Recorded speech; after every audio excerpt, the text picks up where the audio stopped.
చూస్తున్నారు కదా, ఫ్రేమ్ లో రైట్ సైడ్ ఉన్న వీడియోని చీకటిగా ఉంది. కానీ అక్కడ Devipatnam police station SI Sharif torch light వెలుగులో బెల్లపు ఊటను ధ్వంసం చేస్తున్న దృశ్యాలు మనం చూస్తున్నాం.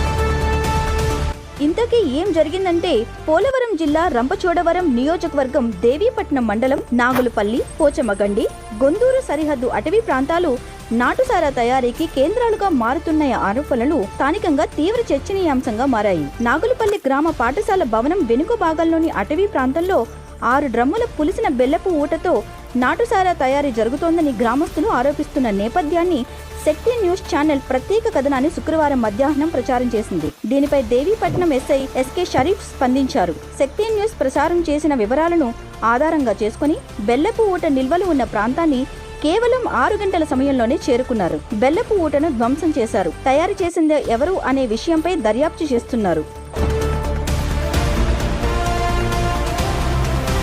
ఎవరైనా సరే నాటుసారా తయారు చేసినా విక్రయించినా చట్టపరంగా కఠిన చర్యలు తీసుకుంటామని దేవీపట్నం ఎస్ఐ ఎస్కే షరీఫ్ హెచ్చరించారు. ప్రస్తుతం నాగులపల్లిలో ధ్వంసం చేసిన బెల్లపు ఊట ఎవరు తయారు చేశారనే విషయాలు తెలుసుకుంటున్నారు. గతంలో ఇలాంటి కార్యకలాపాల్లో పాల్గొన్న వారే మళ్లీ పునరావృతం చేసినట్లు తేలినా లేదా కొత్తగా ఎవరైనా ఈ నాటుసారా తయారీలో పాల్గొన్నట్లు తెలిసినా సరే పీడీ యాక్ట్ అమలు చేసేలా ఉన్నతాధికారులకు నివేదిక అందిస్తామని స్పష్టం చేశారు.